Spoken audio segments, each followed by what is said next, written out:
Let's go. Let's go. What's up, everyone? Let's go.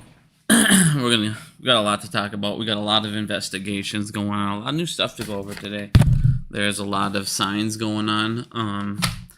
There's a new law that they're afraid of mass casualties in the government. There's a whole bunch of stuff going on that I need to show everybody. There's a lot of good stuff going on. We're going to talk about why Warren Buffett is leaving Bank of America, the derivative bomb that could be setting up. There's a whole bunch of stuff going on right now. Of course, AMC is getting plowed, which makes absolutely no fucking sense, which we'll get into that. I mean, you look at every other stock that's inside of the box office, and they're all going up. And here's the thing that's funny.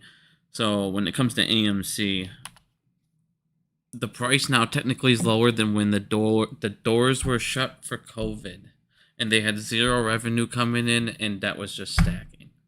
That makes literally zero fucking sense.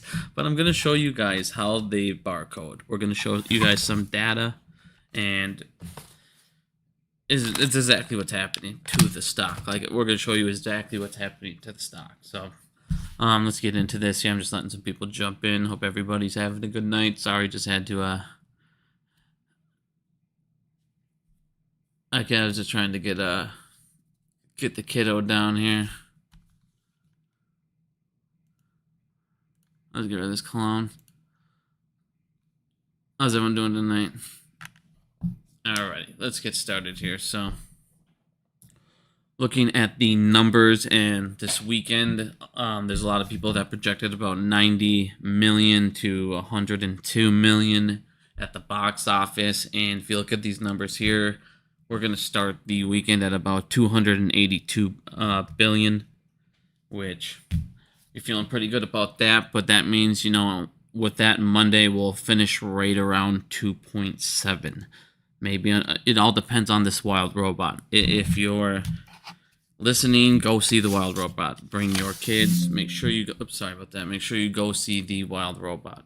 It is important we get as high above that 2.7 as we possibly can. So if you're looking at the quarter here, but I mean, everything you want to see with AMC is getting better and better and better. Again, look at the release numbers. Look at the total here. You got almost half the releases. You have, like I said, you have 100 less releases when the box office fully comes back. On top of that, you have better content coming. Again, 2026, I expect AMC to be profiting each quarter over 100 million easily. If you look at that box office lineup, it's not even close. It's ridiculous. But here's the thing. They project us to be profitable all of 2025. If you look over here right now, they're cutting rates. And Adam Aaron posted this the other day here. Every time they cut rates, every 25 basis points saves AMC 5 million. They cut it 50 points last time. They just saved $10 million. They're projecting now as well to do another 50. Let me pull it up here. I just pulled up the chart. Here you go. They're projecting now another 50% rate cut in November. And if that's the case, again, that saves AMC another $10 million. So there's another $20 million off the books. And on top of this, this helps us again with that negotiation on the $800 million. If that keeps going down, that keeps going down. He can maybe once again attach a couple notes above price again. And like I said, those people aren't trying to get in this to let me borrow it, take 2-3 interest rates on coupons, and then sell if AMC goes up a couple dollars. That's not what they're trying to do. So at this point, again, when it comes to AMC, it makes no sense, the price. It makes absolutely zero fucking sense. You are projected to be profitable next quarter. You're projected to be profitable this quarter. You're projected to be profitable 2025. You're projected to be profitable in 2026, insanely profitable in 2026. By the rate of what's looking at the country now, at this point, the thing with the feds. See, here's the thing. I didn't think they were going to cut rates, but I thought they weren't going to cut rates because they couldn't cut rates. They shouldn't cut rates. The economy, all the data told you shouldn't cut rates. It makes zero fucking sense. But hey, they're going to lead to more hyperinflation, and that's where they want to go. Again, kicking it down to the children, and they'll have to deal with it when it's $65 for a carton of milk here.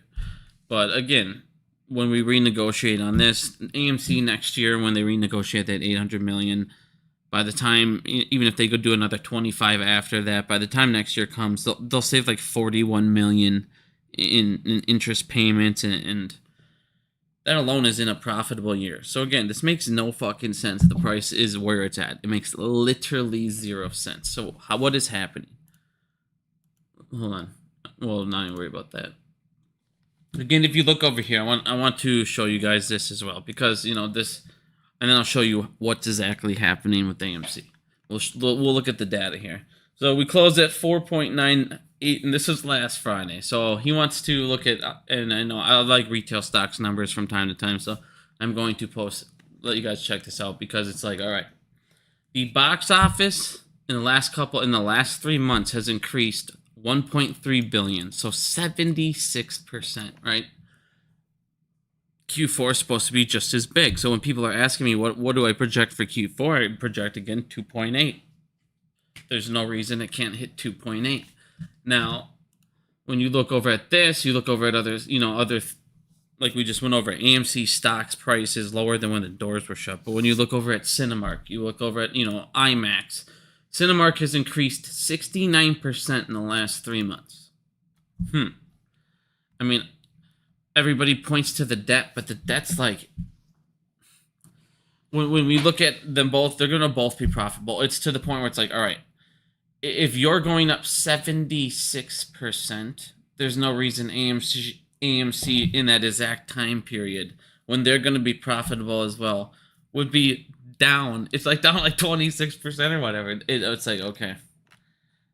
Like I said, it's just unbelievable what's happening. But how are they doing this? Let's look at what's going on.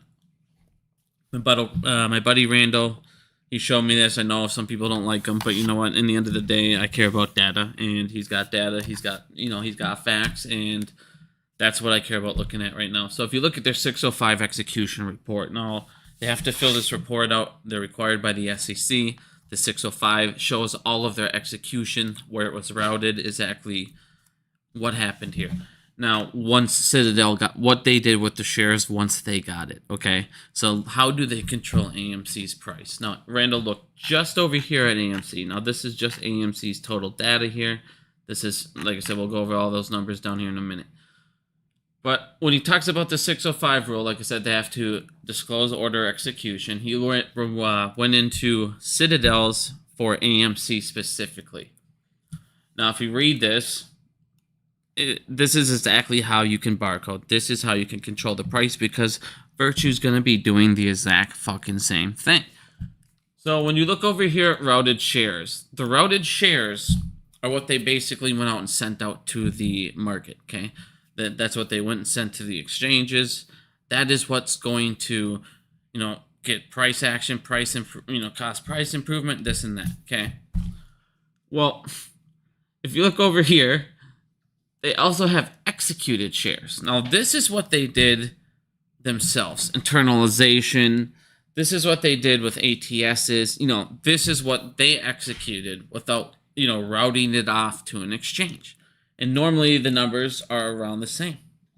But when you look at AMC, the amount of routed shares are at 17,227,000, which, as you guys can see, and this is just for July. I want you guys to understand, this is just for July. So basically, if you think about it, you had 17 million shares routed that would cause price improvement, would hit the things. And now if you add Virtues, what did they add? 21, so about 21 million shares were actually pumped up. Now, you guys, how many shorts keep coming up? How many shorts keep coming out? How many shorts came out in the month of July? How many times do you see Stonko Tracker and all these other things when you look at the shorts? Here, 2 million shorts, to 1 million shorts, 500,000, up back to 3 million shorts available, back down to 1 million, and you constantly see the borrowing. Well, in the month of July, do you think that they were able to borrow more than 17 million shares? Were they able to borrow more than the 4 or 5 million shares fucking Virtue would have routed? Because the fact is when you have this many shares purchased, when you have fucking, what is this? 58 million 58,600,000.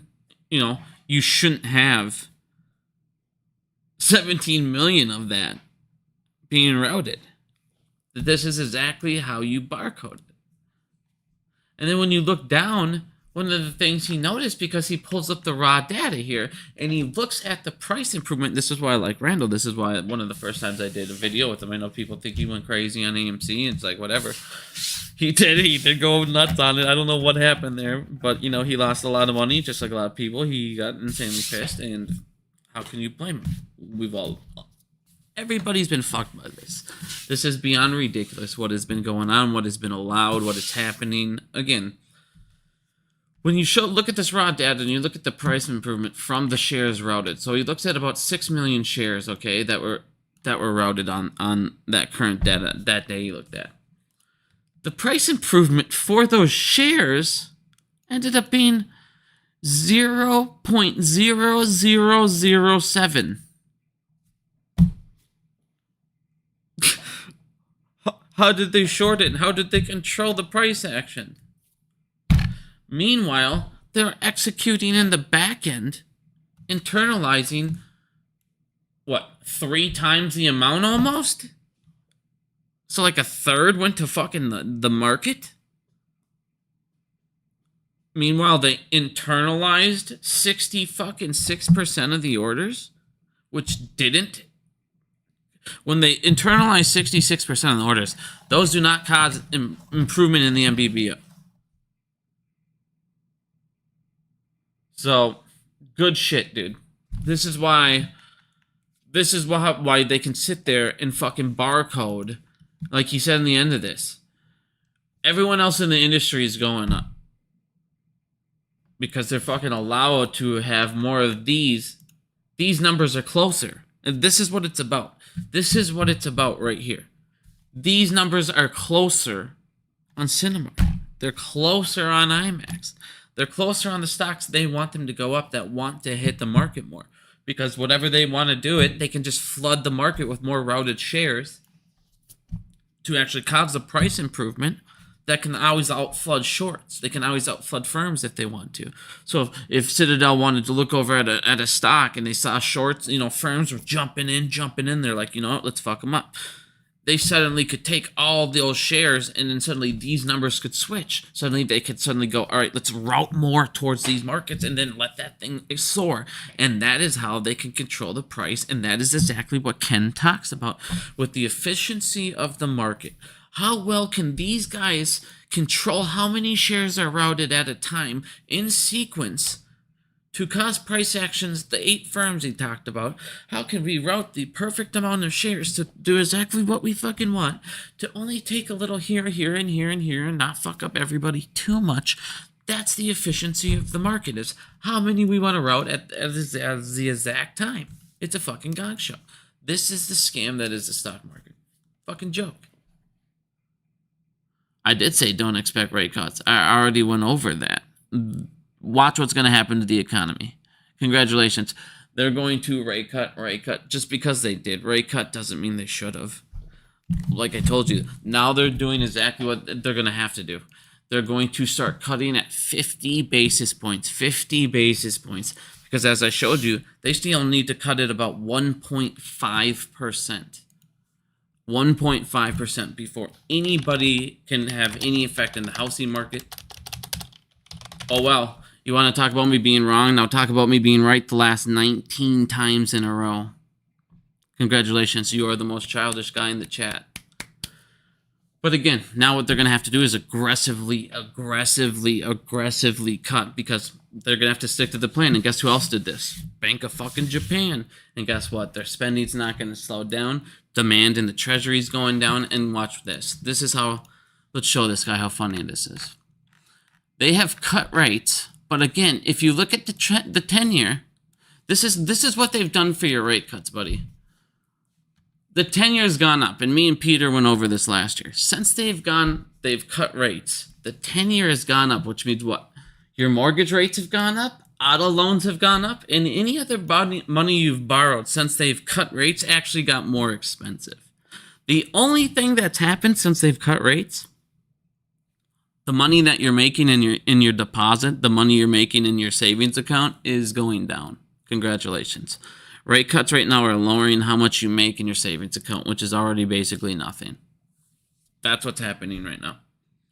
And until it catches up to the housing market, it doesn't matter. It's going to be stale, and until that point, you're going to continuously have your 10-year go up. Things are going to get more expensive.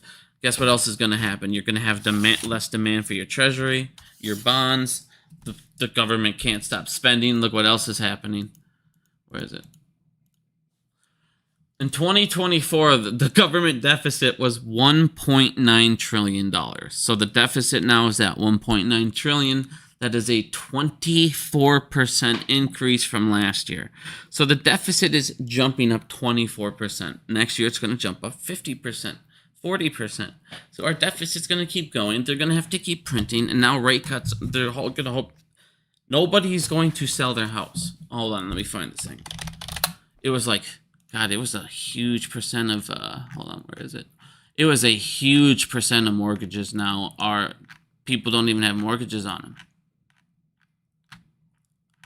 Or was it? Here you go. Here's your problem. So in the United States right now, 40% of current home ownership has no mortgage. They don't even have a mortgage. Why the hell would they sell? Even if they go get a mortgage right now, they're going from 0 to what? That's my point. They're not going to go out and get it. They're not going to go out and hey, let me go fucking get this now. It needs to drop to like 4, 5%. So no matter what, you already have 40% of the house off the market.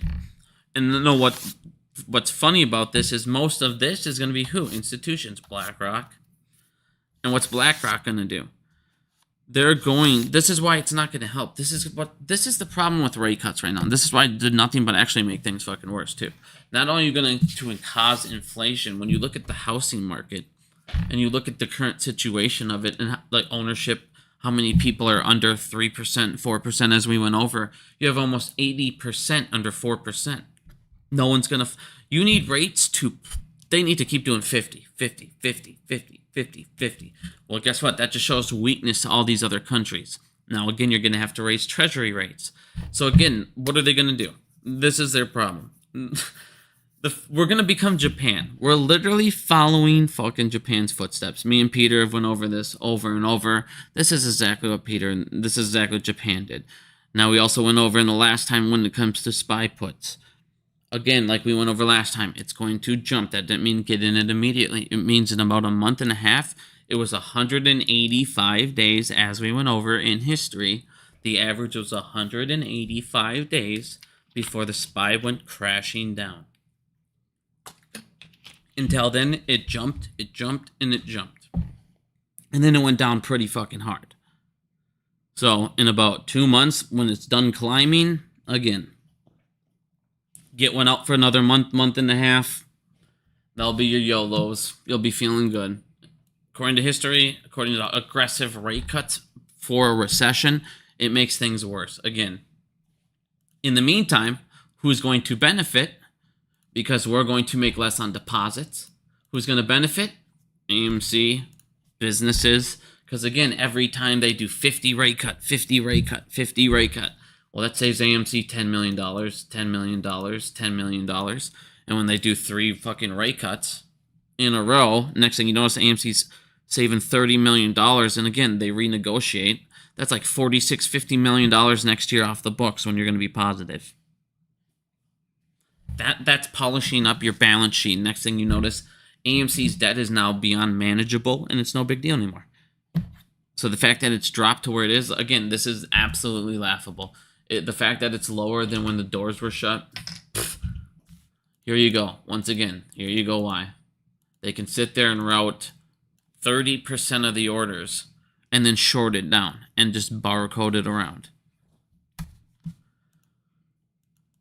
But one of the things, like I was saying here, hold on, with these rates, these are going to get expensive because, again, your demand's going to go down. Supply's not going to continuously raise. And right now you have house demand at an almost all-time low. It's back to where under 2008, 2009 levels. we're not feeling good right now. It's 2009 levels after the crash. It's not, we're not doing good right now.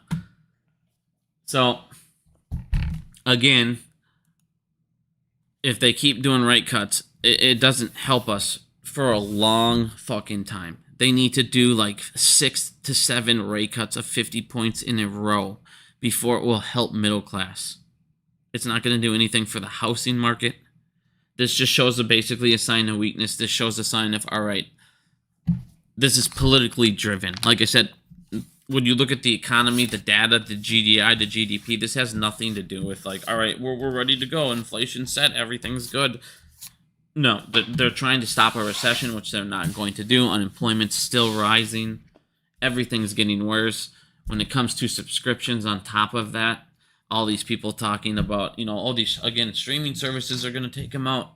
Disney Plus, look at their new fucking share, or look at their new cost per year. They almost doubled their costs. They're going from $79.99 to $139.99.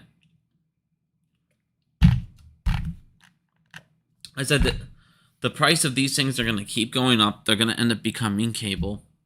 They're going to have to keep putting more content out. Keep putting content out, because the only way they're going to be making profits is through theatrical releases, period. Now, one of the things that I wanted to show people, because this is, so fucking stupid. This is so fucking stupid. It's the stupidest shit, and this is the problem. And this is why none of this shit ends up working. Because it's not like when you talk about the cat data, you're like, they don't release who's going to be on a committee. They don't release who's going to be in charge of it. The rules, this, that, all this. It's not like I know. Anyone knows ahead of time. Suddenly, you think, the SEC would be the committee. They'd be in charge. They'd be all this shit. Look at this dumb thing. The Cat LLC Advisory Committee. So this is the advisory committee to the fucking cat system. So these guys give opinions on, implementation operations, administration of CAT, including such items of technical specifications, reporting functionality, and possibly expansions of CATs into other securities. They're in charge if it goes into like crypto, blah blah, all this crap. And look who it is. It's all the same fucking pieces of shit. Citadel, Fidelity, TD Ameritrade, Goldman Sachs, Apex Clearing. You remember when all of this happened? Remember back in the day when they removed the buy button? Who was the ones to be blamed for the removal of the buy button? Well, they all pointed their finger at Apex Clearing. Apex Clearing is on the board of the advisory committee to the CAT system. What? Why are these pieces of shit anywhere near this thing? Clear Street, SIG, I need to look more into this. Fidelity. It's all the pieces of shit. And then, I'm pretty sure these are this one of these is a law firm, if I remember. University of Southern California. But like I said, this should be all fucking regulators. This should be nothing but regulators. This is the problem. Anytime something's going to help out, these fucking guys get in charge of it, or get their fingers not only in it, just like I said with crypto. Look at crypto. Crypto's a piece of shit, and it will drop, and it's the world's worst thing ever. Until what? They suddenly got their crypto exchange, they got their ETFs, they got their Bitcoin ETFs, they're launching an Ethereum ETF. Again, look at who's going to be the custodial for that ETF for that Ethereum release, because again, their stock will jump up quick. They're going to make revenue from that, just like Coinbase did. Again, when we went over that, it jumped up $120 a share. So again, that's an event trade. Look for that. But like I said, this is stupid as fuck. So again, we go ahead and put these guys in charge. Okay. But this is what I wanted to get into, because we're going to talk about investigations. Investigations are going down fucking everywhere now. This is what we needed to see. This is Nvidia's eventually, this is what, not only Nvidia, but this is what they're doing right now. And this is, again, how they're getting out of margins. But now you have investigations going on. And these same investigations happened back in the day with JPMorgan. JPMorgan ended up paying a $1.2 billion fine. They ended up finding out that JPMorgan lost $6.2 billion of their depositors' money, and they're doing the same exact scheme right now. They're doing the same fucking thing. And this is what we looked over in their trading revenue. And back in the day, we'll get into this in a second. Where is it? Hold on. These firms back in 2000, what was this? 2016, I believe this was, right? No, 2019. Okay. So in 2019, Europe, it seems like European regulators are the only ones fucking doing anything when it comes to United States banks, when it comes to fines, when it comes to like actually trying to prosecute these guys, hold them responsible. So European Europe fines 5 banks $1.2 billion for their role in foreign exchange cartels. Now I want these guys basically got together and rigged the foreign exchange fucking market, and they called them a cartel. I'm gonna go ahead and post this thing here. Post this link. So these guys, again, this is what I'm saying. These banks are the biggest mafias, terrorist groups in the entire world. They're the biggest cartel in the world. These banks are the worst fucking things ever. The too big to fail banks are literally the worst things fucking ever. They all engaged in antitrust competitive behavior. They all rigged the shit out of it, became a big banking mafia cartel, and rigged the foreign exchanges. And then they went in and bought foreign exchange swaps because they were rigging the market, and they fined them. Okay, so remember that. That was back in 2019. Well, when it comes over to this now, so one of the things that I was telling you guys about, a couple weeks ago, most of these banks, when the banking report came out, all of these banks started moving all of their derivatives, just like they did in the past, just like all their just like the criminality they did in the past that they got fined for. They moved all of that, all of their, all this off the books, and now they're doing derivatives trading. So what they're doing is derivatives trading with their federally insured banks. Okay. So what they're doing now, and this is exactly what they're looking into. We'll go into this here in a second. And then they're coming after the NASDAQ. Hold on. They're coming after the NASDAQ. They're looking at, like I said here, hold on, what the fuck is it? They're going after the NASDAQ. We'll get into all this stuff here in a second. But what they were doing is they went over to their federally insured bank, because what this does is that backs every single thing by us, by taxpayers, by the depositors, because they'll just get bailed out. Whatever their big loss is, they can go ahead, claim it, and then they'll get the bailout, and there you go. We basically pay for their thing. So they're trying to stop that by saying you can't, do that stuff in your federally insured bank. Well, here's the thing. Where is it? Hold on. I'll have to pull it up here in a second. All of these banks are moving all of this stuff here. This is why there's been no margin calls by hedge funds. Because all of these banks right now, here you go. Here you go. If you guys pull this up, you pull up this first link here. This talks about bank trading derivative activity. It talks about the second quarter. This is all the data that they're looking at. Here, we pull this up. Oh, god damn it. I'll have to download that here. But when we pull that up, we'll get into what it says here in a second. Did that really just change it to... Okay, sorry. It shows that all of these guys are moving out of brokers, they're moving out of the market. All of these firms are moving out of the market. All of these guys are moving into the derivatives. The derivatives, like we've shown people. This is what I've been talking about for 3 years. They have been moving tons, and there's over 250 trillion in derivatives. What are we doing? And almost all of that... I'm sorry, 250 billion in these derivatives. No, it is trillion, sorry. In these derivatives. And it's almost all under 5 fucking banks. And this is what we're going to get into. And this is in a second here, because one of the things that's going to be happening here, Warren Buffett, there's a reason he's leaving fucking Bank of America.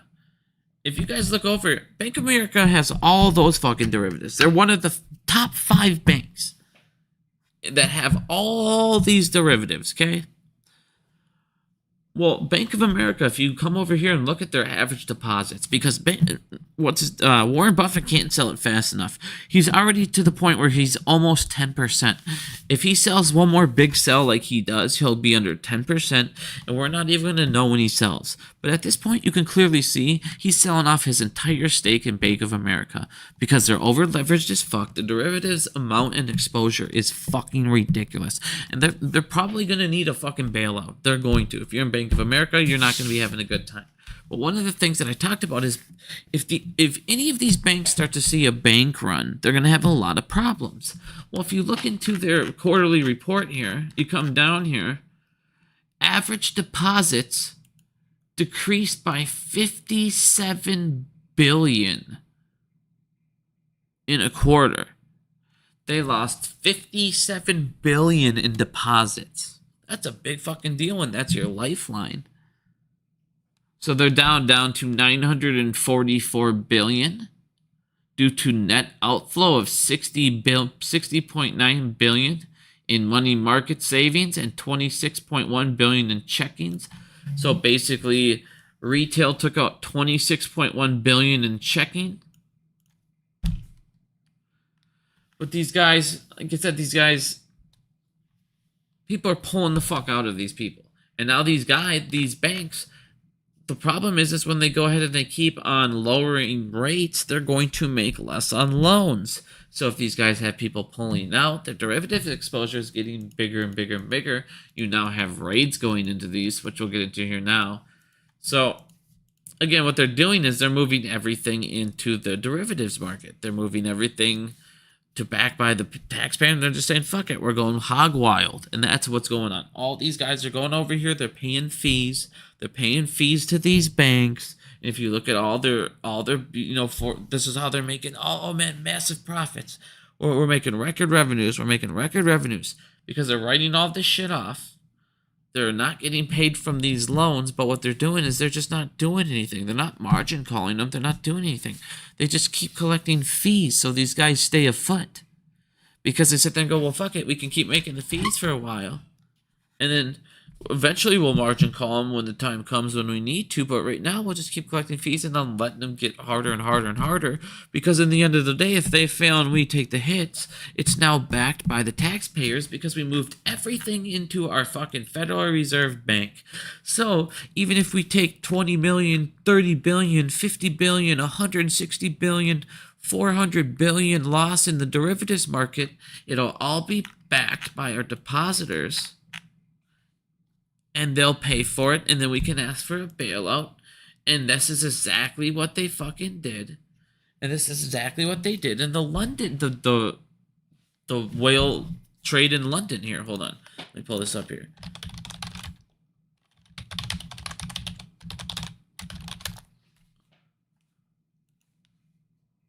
So, if you look at this it was 2012, okay? So this is in 2012. So back in the day, JPMorgan Chase ended up losing $6 billion of depositors' money, okay? This is the exact scheme that they did. Now, what's funny is if you look at this, where is it? If you look at this and you come down here and read this, listen to this.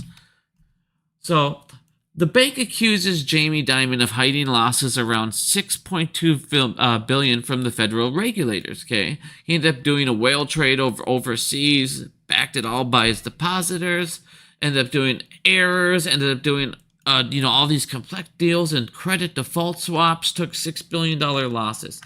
Now, what I really want you to listen to is read this. So this is what the regulators, after they charged him, he got fined. This is what they said. Very interesting. We know we have made many mistakes related to Oh, not this one. Hold on. Here it is. This is what they said. That was fucking Jamie Dimon. What he said. Who gives a fuck? This is what they said. If the information in the report is correct, Chase followed the behavioral model, of every corrupt, failing hedge fund this side of Bernie Madoff and Sam Israel. Not only did it do as much more enormous, and not only did it do it on a much more enormous scale, and did it with federally insured deposits. So they did Bernie Madoff's scheme on a much bigger scale. Not only did they, so they didn't do it, they didn't even use any of their own, the banks, anything. They did it with their own fucking people's deposit money. Then it lost it, and they just fucking wiped those people out. And then asked for a thing. Asked for a bailout. And then they got this thing. They got fined for it. But listen, so they did the behavioral model of every corrupt, failing hedge fund this side of Bernie Madoff and Sam Israel. They did it on a bigger scale, and they did it with the federally insured deposits. The fund used, in part, federally insured money to create an essence of kind of super high-risk hedge fund that gambled on credit derivatives. Okay? Now, this is key, because what's going on here is when it talks about all of these new things, look at EU rates financial service firms and derivatives anti-probe. Now, if you look over here, again, it's talking about the NASDAQ, which we'll get into in a second here. Where's that one? I'll pull up the article for that as well here, but here you go. NASDAQ has been approached by the European Commission as part of a probe involving the derivatives market, and this was yesterday. We'll get into the article here in a second because it talks about the same equity swap that we were talking about the last time. And it talks about the foreign exchange market that they're rigging once again, being a cartel. They're literally doing the same exact thing they did before when they got caught so they can avert a fucking financial crisis. And now Europe's calling them out once again. They're like, you guys are fucking cheating. You guys should have had people be fucking margin called. These guys should have been going through brokers, and they're not going through fucking brokers. They're going through you, and you're doing it through loans. Like I told you guys, they're doing it through loans, through federally deposited, backed by your fucking money. If it goes wrong, that's what they're using as their collateral. They'll put it, hey, if we take a loss, we'll just take it out of these guys, fuck them up, say this happened, blah, blah, blah. Boom, there you go. It's the same bullshit. And then they'll be like, oh, we took this giant hit here and blah, blah, blah, and these people lost this. And it's felt everywhere else. And what they do is they'll end up to make up their bad gambling, they'll end up charging you guys fees, and they'll raise fee rates and all this bullshit. And then they'll lower the amount that they pay you in your deposit rates. It's a complete gong show scam. And this is exactly what they're doing again. Now, just like Sam Israel did with his Bayou fund, when it got in trouble, it resorted to fudging its numbers in order to disguise the fact that it was losing money hand over fist.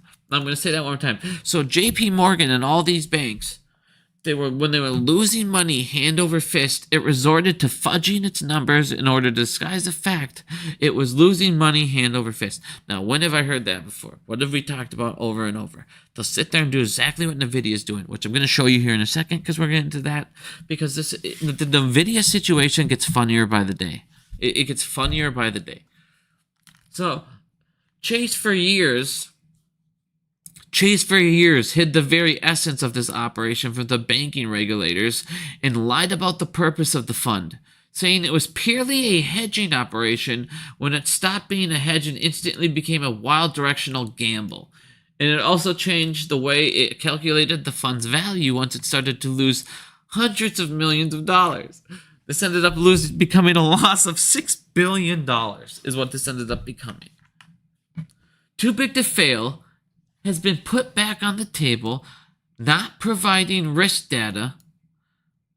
Too big to fail has been put back on the table, not providing real risk data, misleading shareholders. This suggests that breaking up the banks is a valid... Like I said, the banks are fucking a criminal organization. All these regulators are even talking about it. They need to fucking go. They need to fucking go. This big trade loss reinforces the need for independence. It's kind of argued the point that JPMorgan would have been worse off if they had a separate chairman. Now, who's the chairman at the time? Your boy Jamie Dimon. Who's the chairman now? Big Jamie Dimon. The Senate's talking about we need to get rid of this too big to fail debate by accusing banks of misleading investors and regulators. Senators back then were talking about it. It's the same fucking problem. They're doing the same thing. They're doing the same thing. They're going to be investigated again. if you want to read exactly what JPMorgan did with this whale trade, how they lost all of their $6 billion of people's money, here you go. Here it is. Now, like I said, this talks about everything right here. It breaks it down. Talks about it being 2008. Talks about how like I told you guys, the end game rule was supposed to solve this until they fucking did all this stuff. The re-proposal destroyed everything in the end game rule. But like I said, look at all this stuff. It breaks it down. This is a very good article. I again posted the link in the chat. Now, let's get into the raids. So now what's happening is you have all of these European firms getting raided. They're raiding the NASDAQ. They're going to be raiding these banks. They're going to be raiding everybody once again. So here you go. You got the NASDAQ, Deutsche Börse being raided in EU antitrust probe. Sorry, my stupid antivirus keeps popping up. Like, I don't care. They're being investigated as part of the European probe into possible antitrust violation in financial derivatives. Does this sound familiar? Right here, remember when we talked about in 2016 when they were doing the same thing and being fucking cartels doing the same thing? Well, guess what? Here they're doing it again.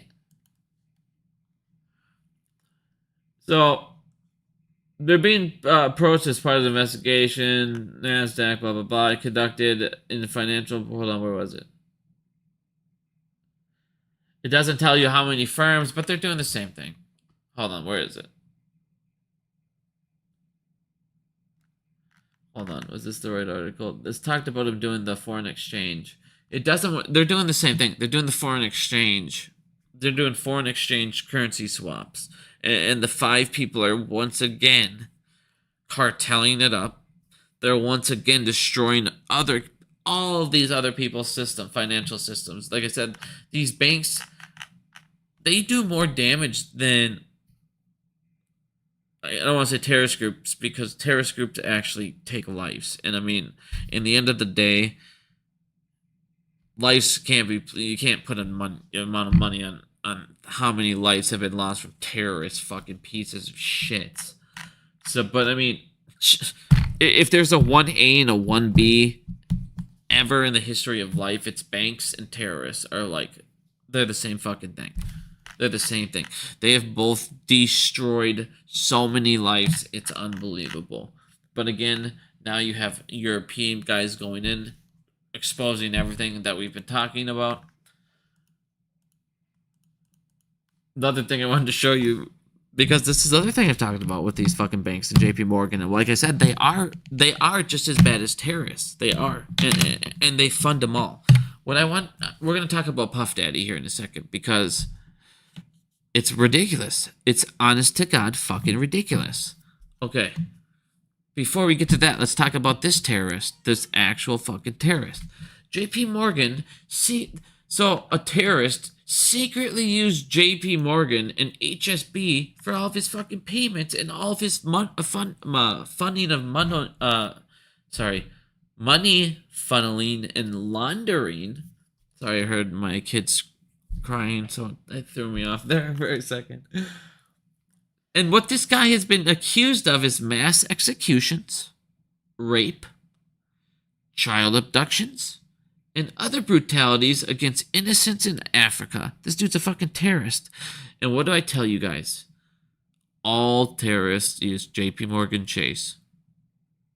All criminals use JPMorgan Chase. If you're ever... How do you get... Here, we're gonna jump... Fuck it, I'm just gonna pull this in the end. Because this is insanity. This is what we've come to. This is what we've come to. And you guys, you gotta listen to this towards the end here. When we get to the end, listen to this. I'm just gonna read you the headline before we break it down.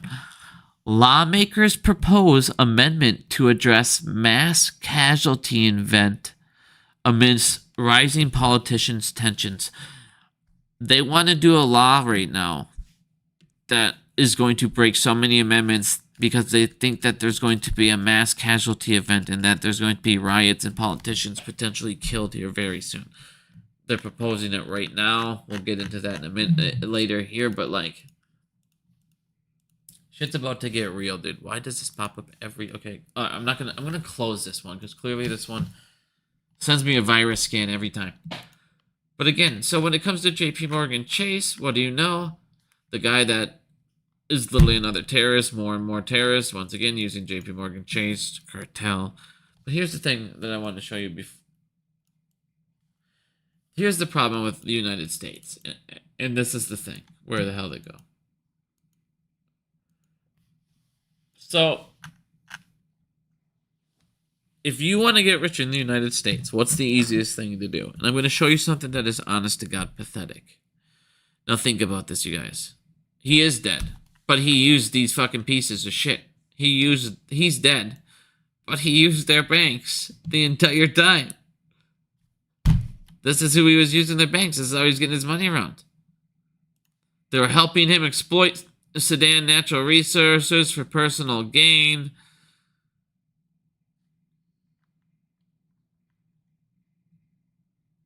Like I said, same shit, new day.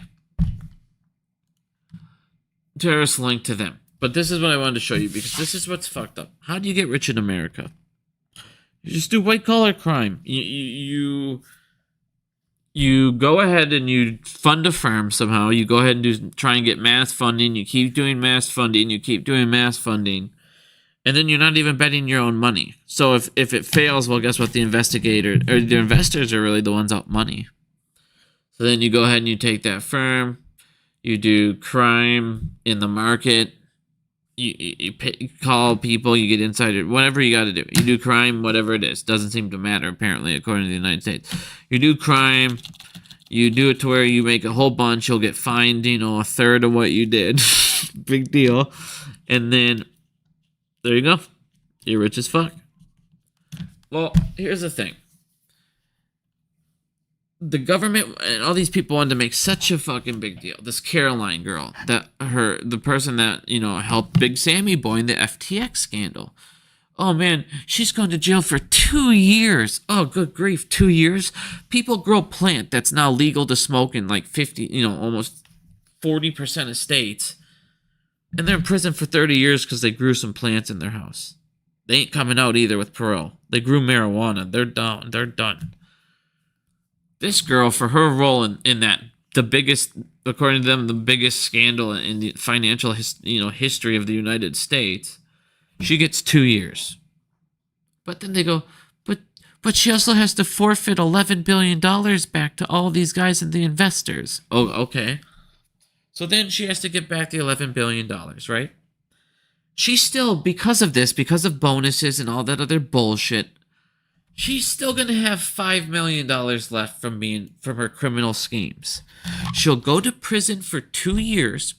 She's going to put that $5 million in a high-yielding type situation. A high-yielding CD, some type of trust situation. She'll do something to where she makes high amount of money on that $5 million return. She's going to go to jail, and she's going to not only come out with over $5 million, she's going to go to jail and make more money than all of us sitting in prison, and it's not even going to be funny by how much. Just on the interest in her CD or whatever it is that she's going to go ahead and put that money into. Because she still has $5 million left from crime. She's still now estimated worth of $5 million after her sentence. She didn't have this before. She was ahead of this company. So basically she gets 5 years to go, $5 million to do 2 years in prison and then put that in. So whatever she makes, let's say she put, she'll have like $6-7 million coming out, depending on what she does with it. She can make more depending on if she does like stock play trust, whatever the trust does, you never know. But she'll come out with over $5 million of crime. Would you go to jail for 2 years if you got $6-7 million? Because the problem is a lot of the population is saying yes, and they're just doing it anyways because there's a chance they go to jail for this amount of time. But yet people like us, you steal too much, you do something that, grow some marijuana plants, you get caught doing something, you're going to jail for 15 years. No chance. Think of the role this girl played. Think of the role this girl played in the biggest financial. She took billions of dollars away from people. Billions. No, there's not a single fucking bank robbery in the history of life that came close to that number. This girl took billions from people. Helped Sammy steal billions. And she got 2 fucking years. I'm not drinking nothing tonight, man. Just smoking a little. Looking at all the fun stuff. Love it. There's just like a porn ad on the bottom of this. Good stuff. Good stuff. But again, I mean, what the fuck is going on? This is so ridiculous how people can just go do white-collar crime and become out millionaires a couple of years later. Fucking stupid. And then they end up doing the things that they always do. Here, let's go put them in like they do it. Did you guys see that P. Diddy's now in the same cell fucking block as Sam Brinkman? What? Why are those two together? They're living it up all comfy in there for a little bit. It's fucking so retarded. But all these raids are going on now. You have all these banks getting investigated. You have NASDAQ's getting investigated once again. You now have... Here's the thing. I told you guys that Nvidia has 4... They basically almost all of their revenue. Almost half their fucking revenue comes from 4 companies. So if these 4 companies go down, Nvidia's fucked. They're fucked. And then they have 4 companies that are real companies, and then how many shell companies have I showed you? The rest are just shell companies. So they basically have 4 real companies that are all scams, and then the rest are all shell companies that they're investing in themselves. And they can only steal from fucking investors for so long. We already went into the Nvidia scam. Well, what's funny now is I showed you 3 out of 4 of their people. Supercomputer, all of their 3 out of 4 of their top people now are being investigated. Well, guess what? Today comes out, number 4 is being investigated now by the Doge. They're all being investigated for Ponzi schemes. So now Nvidia has their 4 out of their 4 people who are doing 50% of their revenue are now being investigated by the Doge for Ponzi scheme, antitrust laws, violations. So now they're 4 for 4. Well, what's really funny is Supercomputer is one of these guys' biggest partners as well. Supercomputer was supposed to file their 10K. They're already late. Then they got a 15-day extension. They got late from that, and they're like 20 days late now. They still haven't filed it because they know that they're being investigated by the Doge. And the second they file and show their numbers, they're going to get charged because guess what? Their numbers have to match exactly what the Doge is going to have, and it's not going to match. So now you have all these problems with Nvidia's top 4 fucking companies that they do, and that's their 50% of their ownership. Nvidia's in a lot of trouble. Again, you have 5 companies now. Nvidia's getting investigated, and so are there 4 companies. Again, I've told you guys, this has been a Ponzi scheme waiting to happen. And what they doing, and then you saw the CEO selling and selling and selling. And then Nvidia jumps back up because what's he do? Oh, I'm not going to sell stock. And then he's going to wait about maybe a month, and then he's going to sell and sell and sell. And then the news of these investigations are going to come out. It's going to fucking plummet. Pelosi, she made some money. What did she make money on? I just showed that today. She made some cash. Pelosi made some cash. So if you, what was she making money on today? I forgot what she made some money on today. Hold on, let's check it out. You always got to know when Pelosi's making money because she loves to make money.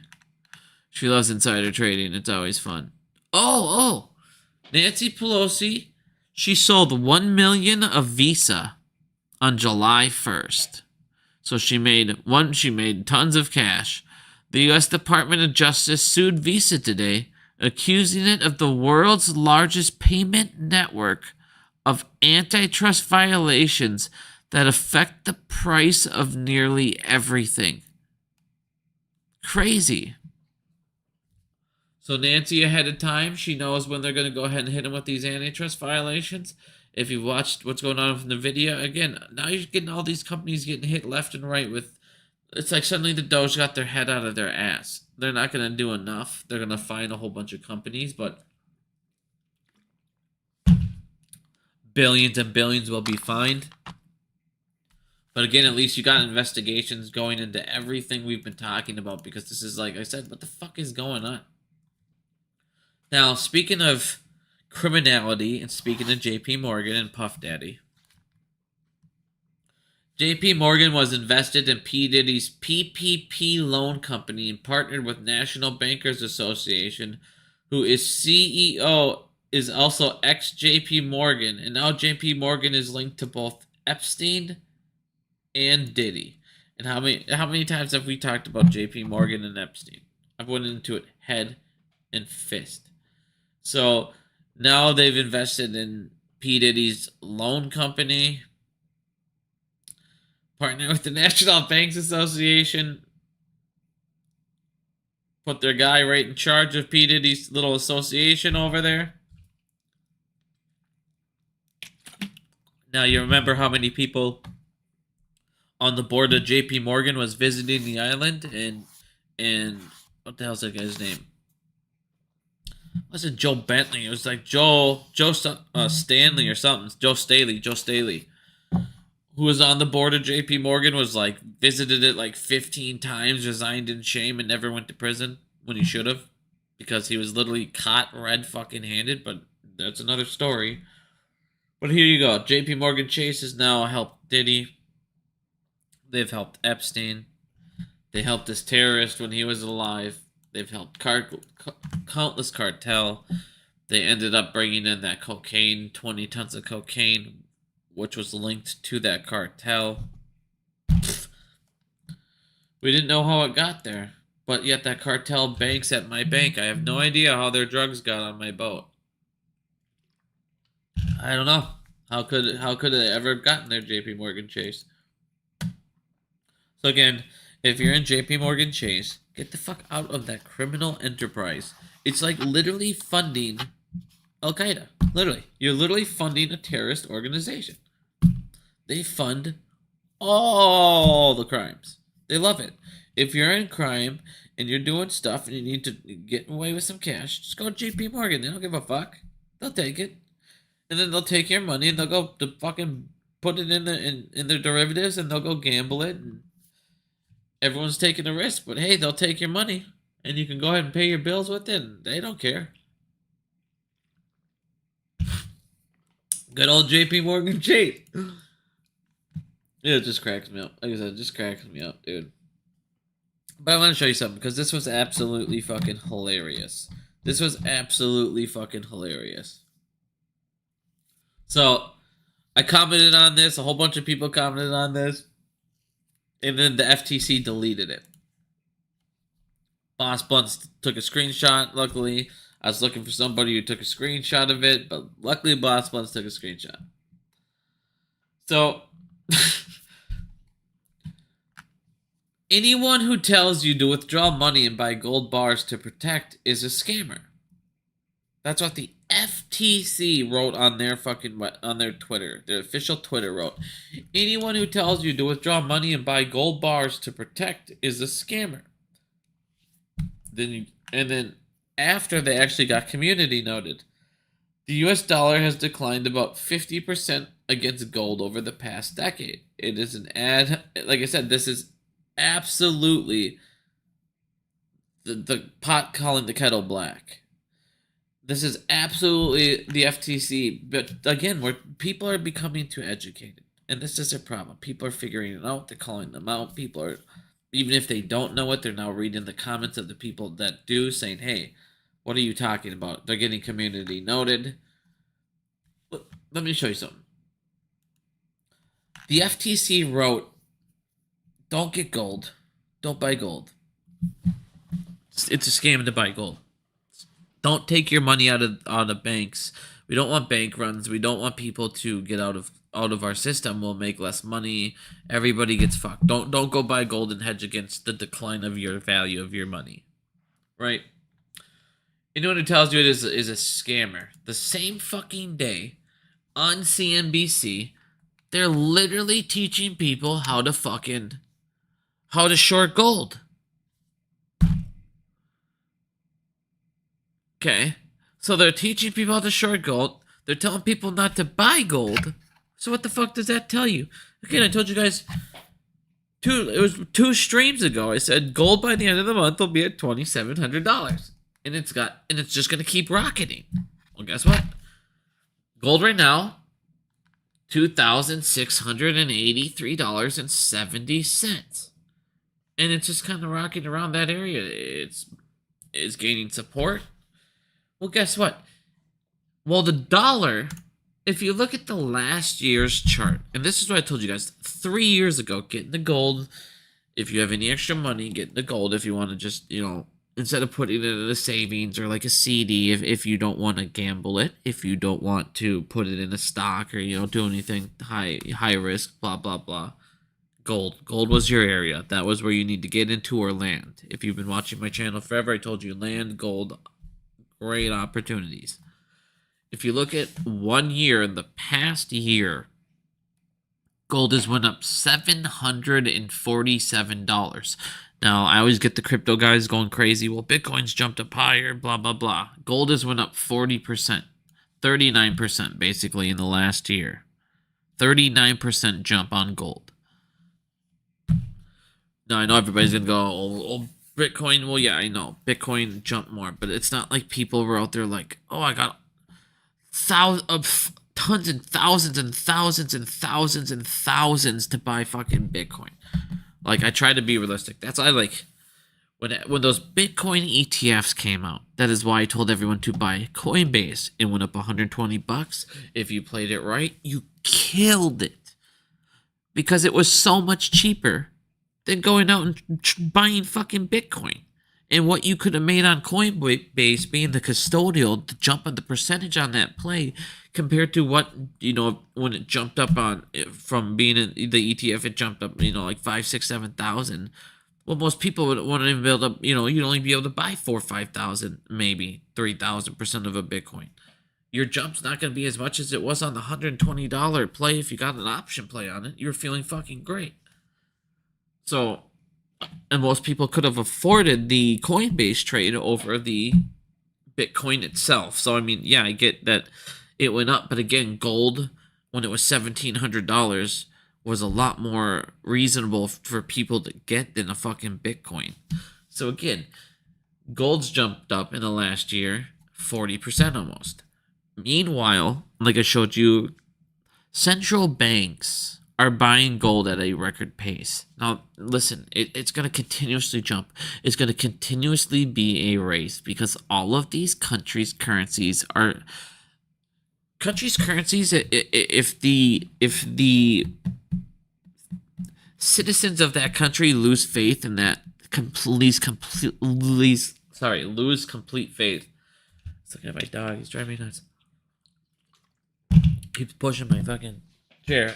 If they lose complete faith, though, in their dollar and their currency, they start running away. They start getting away from that dollar, that exchange.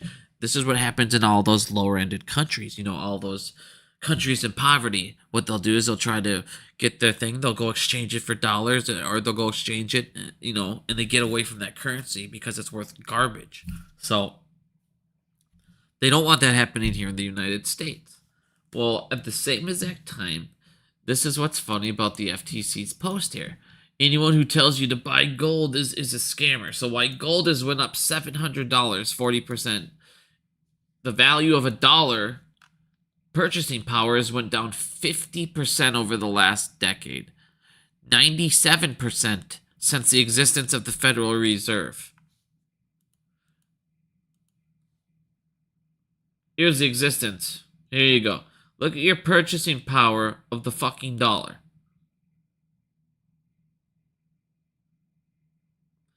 Here you go. Here we are now. 31.8. Good job. This fiat currency is a scam. It's literally a scam. it always goes down. The value your purchasing dollar will always get less. Inflation will come in. Now that the United States is dropping it at 50% basis points, hyperinflation is going to come in. We're going to hit a recession. The 10-year is already rising. It's going to keep rising. What's funny is they're going to drop rates, but they're still going to get more expensive. Now, what the problem is going to happen with the United States is, again, with you having 40% ownership in the housing market, they're not going to sell, which will keep the prices high.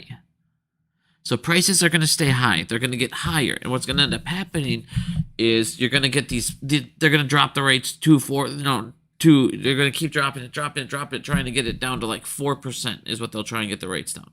But the problem is you're going to have 4% rates, but now you're going to have the house prices jump back up to equal it out because supply's still not going to be there. Demand's not going to be there. It's not going to be there until you hit it right away.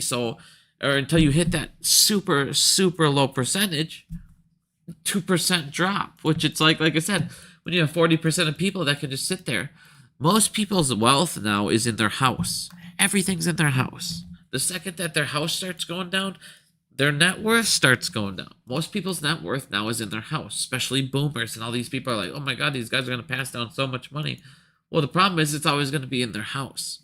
It's going to be what their net worth of their house is now because they paid $80,000 and now it's worth blah, blah, blah. But again, if you look at the value of a dollar, look at it. It's down to fucking garbage compared to what it was. Now, what else is happening? Israel to consider limiting ownership of precious metals. Other countries now are like, all right, too many people are buying gold. The price is going up too high. We got to start limiting our fucking citizens from buying gold. And if you look why, it's because they talk about we want to stop letting people get gold and blah, blah, blah, because we want to get more taxes. We want to make more people in our currency. We want to get more demand for our currency. So what we'll do is we'll start limiting how much gold they can have. Israel could increase its tax revenue by 24 to 31 billion by 2030 under a plan that would make it to where they have to start using their money and stop buying gold, stop buying silver. So while all these banks are buying it up, you have countries now trying to limit their people from buying it. You have the United States trying to show people how to short it. You have the United States FTC telling people not to buy gold. It's a scam. But the United States fiat currency isn't. When too many people start to lose faith, when too many people start to lose all of their savings, if you look here, Peter, I'm going to get him on here pretty soon. Americans are running out of money. According to the feds, Americans' saving rates are just hit a near record low of 2.9%. So Americans have a now record low savings account. Everybody's fucking broke. The economy, like I told you, the spread between GDI and GDP is growing, which means they're lying about GDP numbers. Everybody sees it. While credit card debt hits 1.1 trillion. Now, this is my point to everybody. Nobody has money. Okay? Everybody's in such financial debt ruin. They waited way too fucking long. They waited way too long. So when these guys are sitting here and they're lowering rate cuts, again, the housing market's so fucked up they have to lower it so hard before it actually helps middle class. So what this is going to do is help firms, which means more firms like BlackRock can now afford to go get more houses, which again will keep the prices higher. And you already have 40%, so it's going to get to like 50% of the housing market. 60% of the housing market won't even have a mortgage, which means they'll be able to sit on those fucking houses and let the prices keep going and going. And then they'll go, well, the rates are there, so we need to, obviously you guys can afford the higher prices because we bought them at fucking 330,000. We got to sell them for 380 now to profit. And the rates are there, so you guys can now afford them, even though it's going to end up equaling the same amount of money that it does now. Nobody's going to still be able to afford them. Again, you're only helping fucking firms, and then you're making us earn less in our deposits. It's such a joke how they try to make it sound like it's fucking helping us. Well, what this is going to do is add to the deficit, which is already at 1.9 trillion as we went over. Well, the U.S. government will now spend 1.2 trillion on interest payments just in 2024. And I already told you, the second that 7.6 trillion dollars renews, the United States by the end of the year will now be paying 1.5 trillion dollars, and it will be the number one expense of the United States is the interest payments on their debt. People are starting to see that the United States can't fucking do this. They can't withstand this. Their people are so fucking hurt. They're not taking enough taxes in. They're not making enough. We're not producing enough. We're losing companies. We're losing those companies are losing revenue across the board. Our economy, they're cutting rates because, again, of fear of recession, not because of health. So again, just because they cut rates doesn't mean they should have. Doesn't mean it was intelligent. It was a play for political fucking reasons right now. And then they're just gonna let whoever the hell becomes the next president just deal with it and absorb it, just in case. But this is my point. Most in the United States no longer trust any institution, from organized religion to Congress to the presidency. Trust in most new institutions has withered. Percent of respondents who have a great idea, a fair amount of confidence in Congress, big business, newspaper, presidency, the Supreme Court, church, small business, the military, and medical system are at an all-time low. Look at the medical system drop. Nobody has any faith in the medical system, and I've showed you how big of a problem and as a Ponzi scheme the medical system is, and how they don't cure you. They'll let things slowly help you out, but if they cure you, you're no longer profitable to them.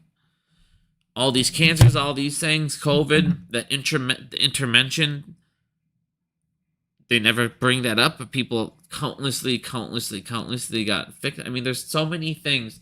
Like I said, let's say that how have we not came up with a cure for cancer? Because how many billions of dollars go to cancer research? What would happen if they found a cure? It'd stop. Then what would they do? They wouldn't have all these people that they can sit there and have them pay fucking $80,000 in chemo treatments after insurance. Even though it costs them $5,000 to give you that chemo, to pay the doctor and keep the lights on, they need to upmark shit 150, 300, 600%. Just like that piece of shit Martin Shkreli fucking loser. But I mean, the fact that in 1973, 80%, now you have it about 30% believe in the medical field. That's scary, man. That's crazy. But that's the thing. When you have nobody having confidence in the system, nobody having trust in anything, when you have nobody having money, when you have everybody hungry, when you have everybody looking over and going, well, now inflation's back. Inflation will be back by next year at 4 or 5%. It'll be fucking skyrocketed. 6%. It'll be right back to where they were. The fact that they cut rates, the only thing that's going to happen is they basically caved in, and now everything they've done for the last couple of years is going to be erased in the matter of 6 months. Stupidest thing I've ever seen. There's tons of ways to buy gold, man. Even Costco was selling gold bars. You can look, just Google gold bars near me. There's areas you can go. There's places that sell gold bars. I have a shop that's by me that I go to. They sell gold. That's exactly what you need to do. Look for a gold dealer. Not like, don't go to some bullshit. Go to a gold dealer. Costco's like a national brand. Like, their gold's legitimate. You're not going to get fucked there. But there's places, just Google around you. I can't tell you exactly where to get it, because where I get it, I guarantee you're not going to have that where I go. But that's the thing. Like I said, look at gold. Gold's just it's a steady rise. Demand is, because all these people are trying to. Here's the problem. Nobody believes in the fiat currency around the world because it's a scam. So what do they have to do? How do you become the next power? You go ahead and make a new currency backed by gold. You get back to the gold standard and you have every single penny you print backed by gold. Now you have a valuable fucking currency compared to a fiat currency. You say, hey, we have this amount of money. We're going to go ahead and start issuing out this new currency, but whatever you need to do, however you need to distribute it, you get it out there. You start, slowly getting rid of your money, because obviously you can't instantly just pop it out. But that's how you would end up handling that situation correctly. And that's exactly what they're trying to do. Everyone around the world, like I said, I showed you the reports on the central bank. The central banks are buying gold at the fastest pace in history. They're buying gold at the fastest pace in history. And the value's gone up nothing but skyrocket. And that's exactly what's going to keep going. There's no stopping it. There's no end in sight for how much gold's going to keep going up. It's stupid. This is your hedge. This is it right here. They're going to do everything they can. But remember, guys, the reason you got CNBC, the reason you got the FTC, don't go gold, don't take your money out and go gold. All the banks are shorting gold. If everybody does it, runs into gold, the banks are going to get fucking demolished again on a short play. Stupid bets. Great. Meanwhile, everybody that's in gold at that point, they're not going to take a loss. The price is just going to keep going up. Even if they take a loss, the end up taxpayers need to print money, bail them out, blah, blah, blah. Oh, well, your gold price didn't move. Didn't hurt you any. It actually probably would go up because, again, now the value of your currency was devalued because you printed again. Stupid. Like I said, the fact that they said this, the fact the FTC told anybody who withdraws money to buy gold bars as a scammer that's the biggest scammer comment I've ever heard in my life. No. I mean, look at this. Getting this is dumb, but getting this is good. Oh? In what world is that good? That's a fucking complete gong show. Everything they tell you and teach you is to fuck you over to where they can go buy it first. But again, this is my point though, when all this confidence is lost, all this problem is lost, what ends up happening? Read this. Lawmakers propose amendment to address mass casualty events to Congress members in case, here, we'll read it.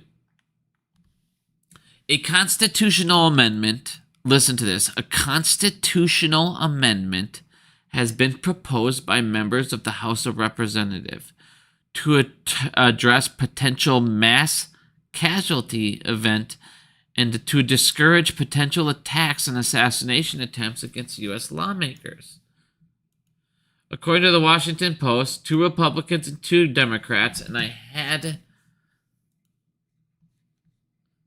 should say their fucking names. Damn it, I had the names. I don't know why it's not. I think I put it on my Twitter. Hold on. I'm pretty sure I put it on my Twitter. No. Did I not? Whatever. I don't care what their fucking names are. They're trying to get this into the House of Representatives. So what they're trying to do, in case there's a mass rioting, looting, in case people actually go after politicians, blah, blah, blah, they want to go ahead and have it to where is it? Where is it here? I don't care what they're saying about the percentage. Where is their law? They want to make it to where, here you go.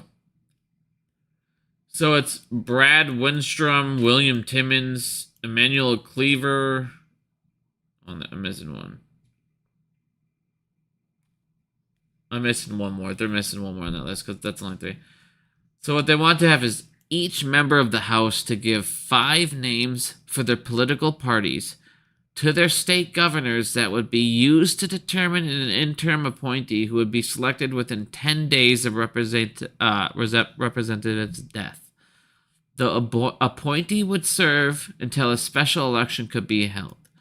During a recent committee on the House subcommittee here, blah, blah, blah, they need to do this proposal as a way to remove any incentive for individuals to engage in political violence.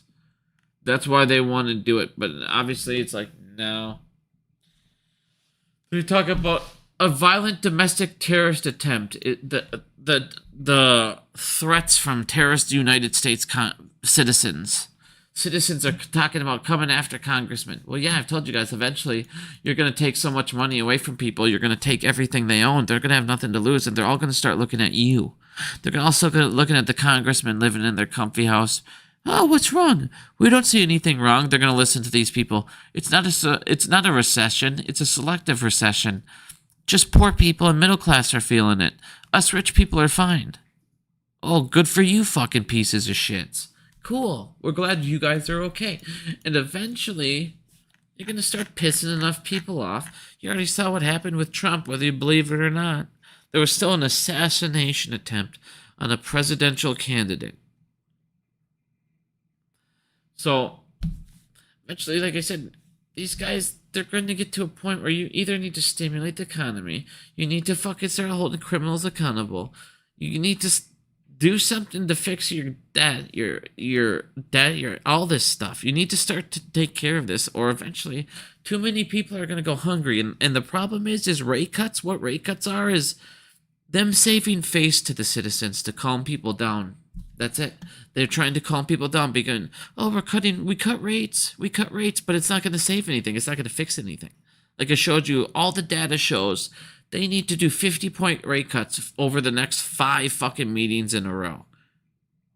But they need to, maybe even 75s. And again, if they do that, every time they do a 25-point basis cut, that saves AMC $5 million of cash interest payments on the year. So every time they cut, AMC just saved $10 million on the balance sheet for next year. AMC just saved $10 million on the balance sheet next year.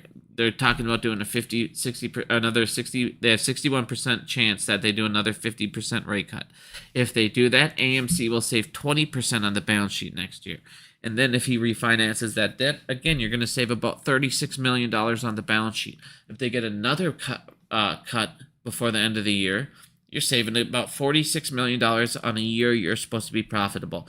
So again, AMC suddenly by the end of next year, they're going to close down more things. They could suddenly add another $60 billion to polish off the balance sheet in a year when they're already supposed to be profitable. So again, the fact that they are where they're at price-wise when the doors were shut, there was zero revenue coming in and they were burning cash and adding debt is fucking laughable. Now back to this. So again, everything they tell you, Kramer, MSN, it's all fucking lie. It's all been a scam. It's all been a crock of shit for the rich to get richer when they get caught. Just like this bitch. They go to jail at most for 2 years. So baby sentences. They still get to be millionaires when they get out. And then they just tell the bitch, just be quiet. Just shut the hell up. If you go to jail for 2 fucking years, big deal. People do longer for less. You're going to go to jail for 2 fucking years. You're going to get out. You're going to have this $5 million invested. And by the time you get out, you're going to have like $7-8 million. Just to shut the hell up. We're going to basically give you $8 million to shut the hell up. Guess what she's going to do? She's going to go to jail for 2 years and shut the fuck up. Joke. But again, now you have some more. So now you have, like I said, you have all these people. These guys are panicking because, again, they're thinking there could be stuff on all these people who are finally fucking them over, selling out the citizens. Now, one of the things I wanted to show you guys, because this is fucking true and it's crazy. Thomas Jefferson said, "Taxation without representation is tyranny." Well, taxation with representation ain't so hot either, because that's what we have now. Thomas Jefferson thought taxation without representation was bad. You should see how it is with representation. Because they tell us, we're taxing you right now and you're being represented because you're paying taxes by the people that you put in office. And I already showed you, no, actually, the people that pay them the dark money, pay them their donations, those are the people that they work for, which are corporations. So again, taxation with representation is just them selling you out for dark money cash. Taxation with representation is having some guy say he represents you while he stabs you in the fucking back and you pay him to do so. God damn it. Drop my pop. But like I said, that's what the United States is coming. It's become nothing but, if you want to be a rich person, be fucking a white criminal while you're doing crime, just pay the bribes, pay the SEC their fine, pay the right people their fucking dues along the way. You find out it's, hey, go be in Diddy's party, let us get blackmail on you. Go be in Epstein's party, let us get blackmail on you. Once we have enough blackmail on you, then you can go ahead and become a politician and this and that, and we'll let you suddenly get the exposure and the money, and then there you go, you're rich as fuck for life, and we're in the system, you can't tell how it is, and there you go. The United States of corruption, the United States of the banking cartel, the United States of CEOs that are all fucking ridiculously fucked up in the head. Fucking even Elon's a nut fucking case. Oh man, I'm gonna make Twitter better and free.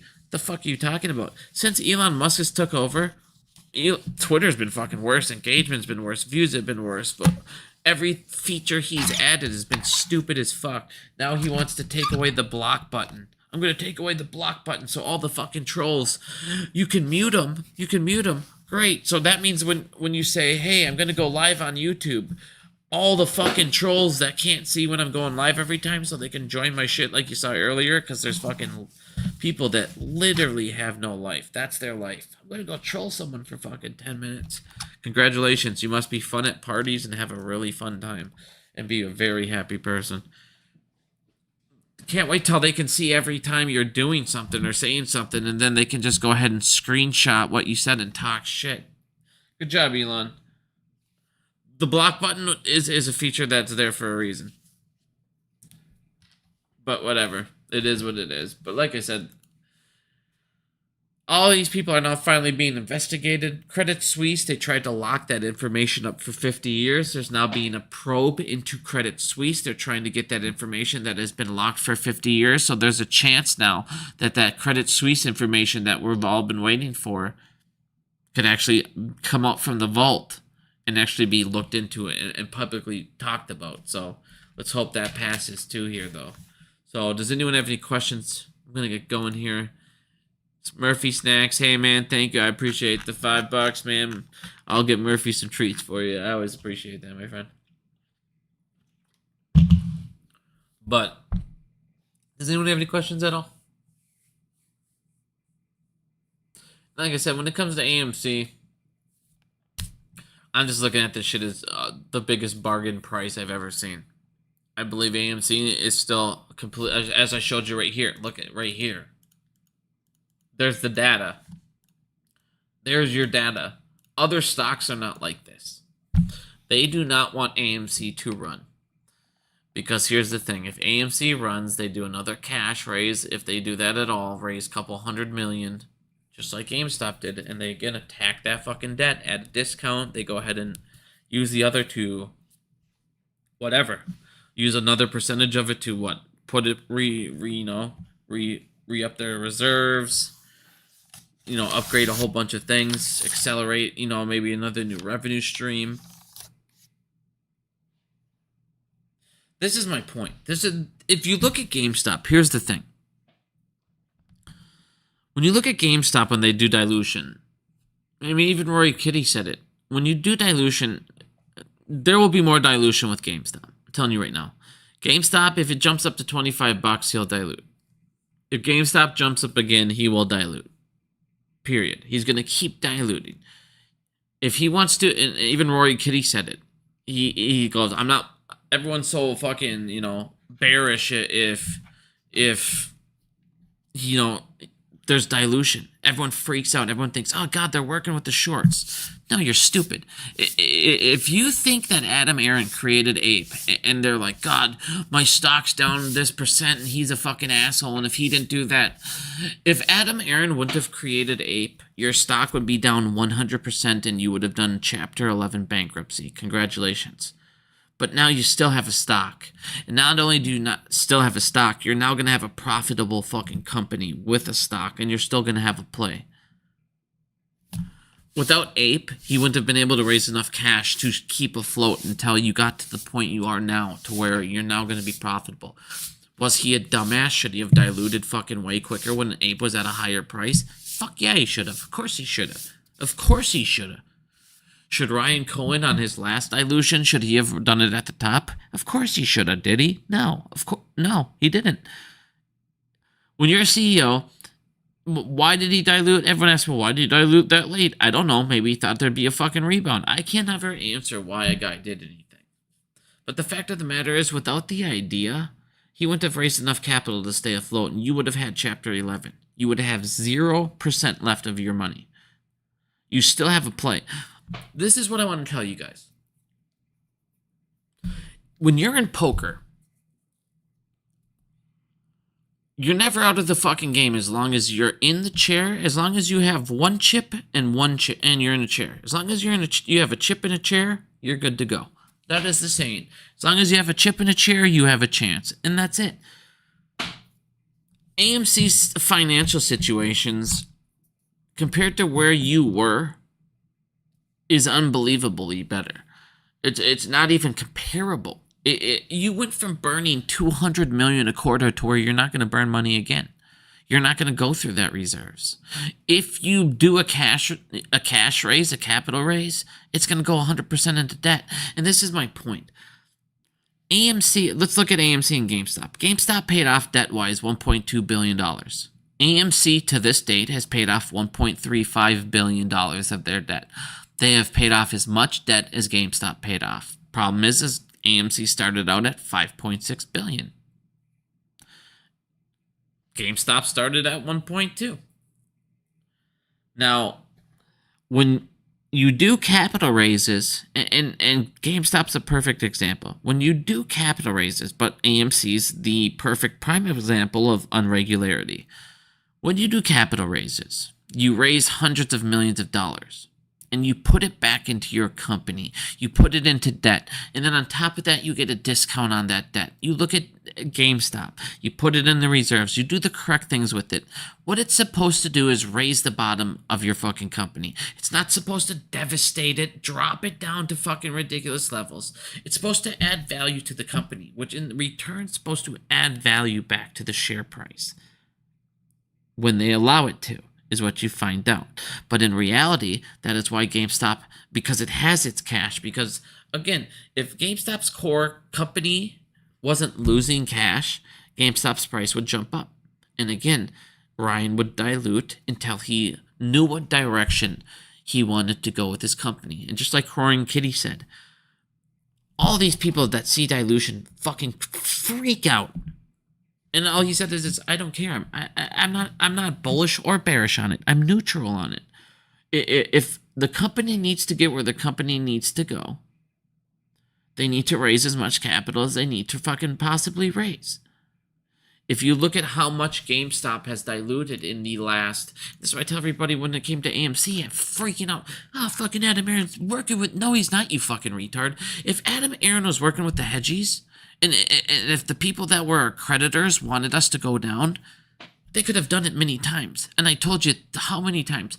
The creditors, they don't want AMC to go bankrupt. Why? Because they would lose out on fucking billions of dollars.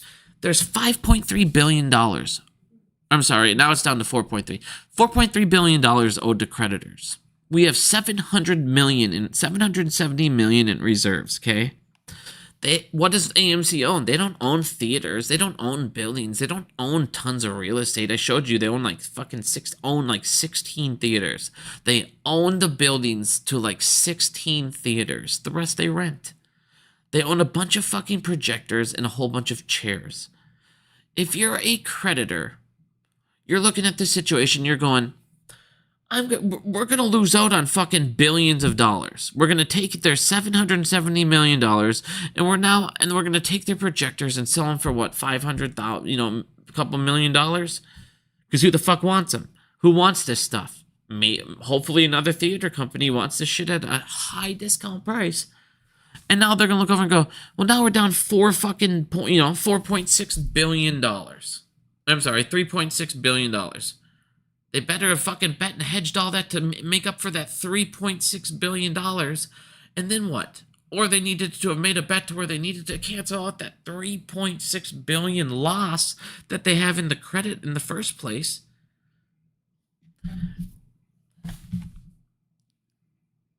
When you look at all these other companies, when they do fucking credit, they do ATM offerings, they take the money, they do the correct thing, suddenly profits are coming in, the stock price rises. That's what's supposed to fucking happen. When AMC comes and Citadel can do this, and they're continuously routing a third of the fucking volume to where it can make a difference, and then it's getting shorted to barcode. Like I said, what do you want a CEO to do? What can he do? Well, he could come out and bitch. How well did that work for GNS? How well did that work for that group of 6? We're 6 fucking CEOs that banded together, and we're going to go after them. Guess what? All their companies are fucking worth pennies. Under $1. They're worth shit. Did it work? Fuck no. It was a ploy for all of them to have retail come spiking over. And what did they do to you? They diluted the fuck out of you when you raised the price on them. Every time. All of them did. Every single one. They diluted the fuck out of you. We're going to go after them. Just come over here. Pay all of our fucking debt off. Make all this money. We'll give ourselves some bonuses. And then we'll go after them and bitch about it for maybe a month or two and say we're doing something. And nothing will fucking happen. Nothing will happen. But hey, you paid off tons of our debt and we're going to stay alive and we got bonuses. Fuck y'all, you guys.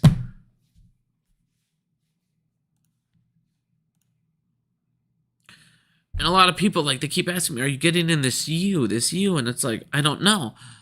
U is blowing up. And here's what I say to all these companies. They have great this, great that. They might have a jump. If it does, get the fuck out when it jumps.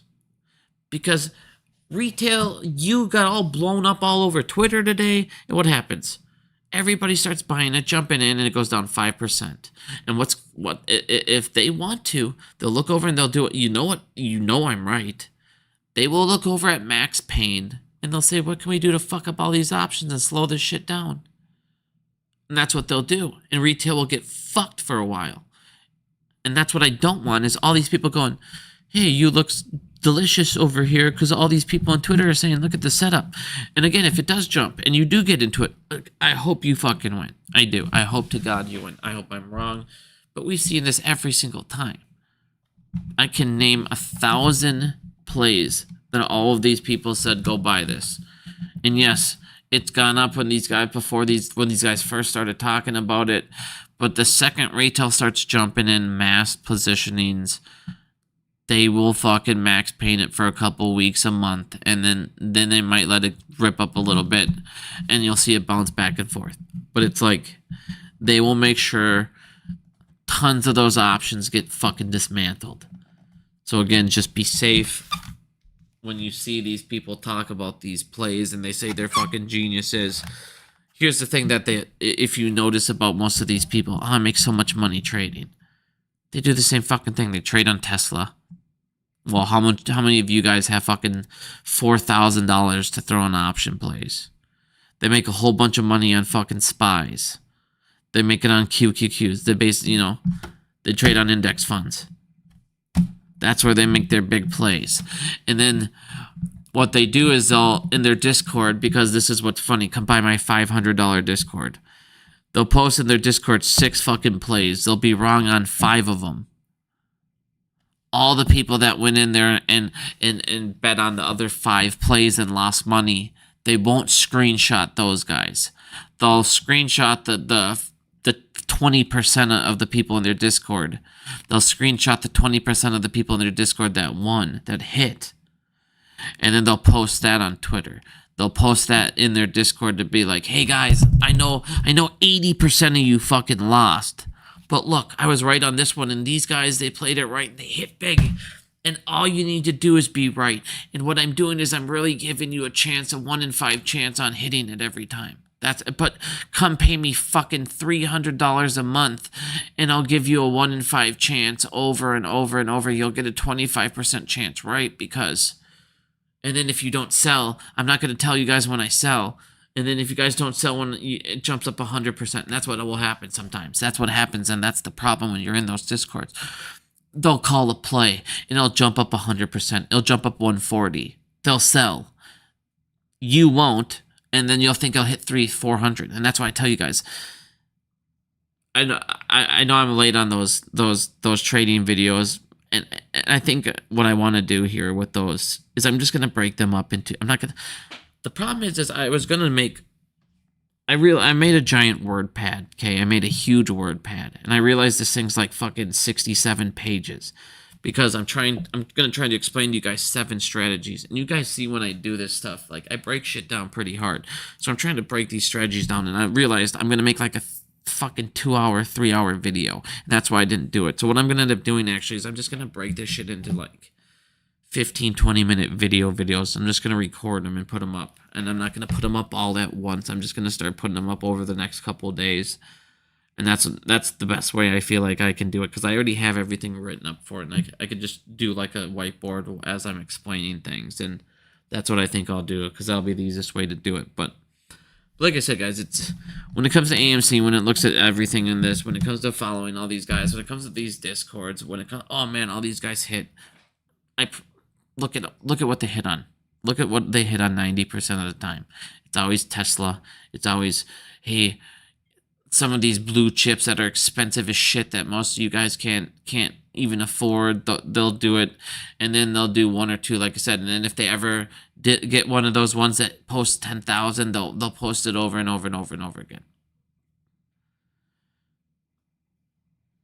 Just be careful, man. The best way to learn the market always 100% will be take the time to just learn what they're looking for. Learn, like I said, event trading, learn these strategies, learn trading strategies. I'll post these in the next couple days. I'll post my first video. Learn these strategies, and then just apply your strategies, whatever you feel is the best one in your personal life, your financial situation, your this.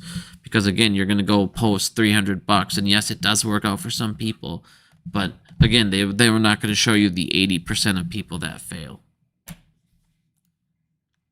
Let me see here. See if there's any questions at all. But again, guys, never walk away from profits, even if it's 100, 200%. Here's the thing. Let's say you're up $200, $300, $400 in a trade, and it's risky, and you made it in a matter of 2-3 hours. People go work 8-9 hours for less, and it's one trade. You can do multiple trades. When you do day trades, it's okay to take 80% on 3-4 trades. Guess what? You made a couple $100. You made a day's worth of work in a matter of a couple hours, and you did it sitting at your desk. And then guess what? You can do that daily, and it's like you're getting double the paychecks. It's okay to take small positive gains. Smaller positive gains, they equal up. How many of you could use an extra $1,500-$1,600 a month? You don't have to hit big on every single option play. That is still retail's worst thing, is they can never just be okay with 50, 60, 80, 70, 90, 100%. And you have to be.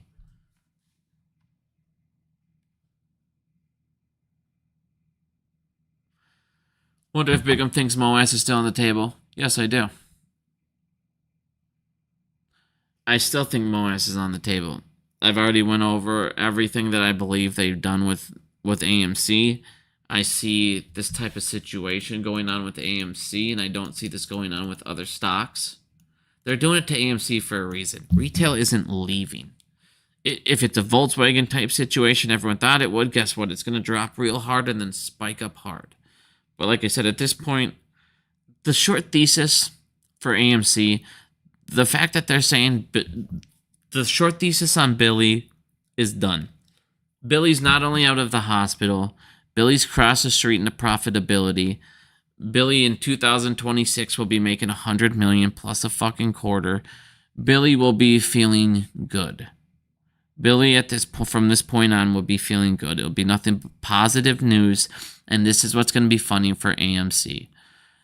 All the positive news that will come out for box office will be great for cinema, be great for IMAX, but every single article that will ever come out will be like, yeah, it was great that AMC was profitable, but they weren't profitable enough to save them. from their debt, which, again, if they continuously fucking lower rates, when AMC refinances the next 800 million, guess what? It's going to be fucking way cheaper, and they're going to save, again, by the time next year starts, they're going to be saving like $45 million on debt, on interest payments. That's huge.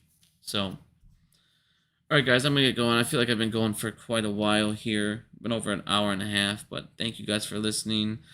Gotta get going, help the wife with little man, but I will be live here soon, and I'll go ahead and post those videos here in a couple of days. But thank you for listening. Have a good day.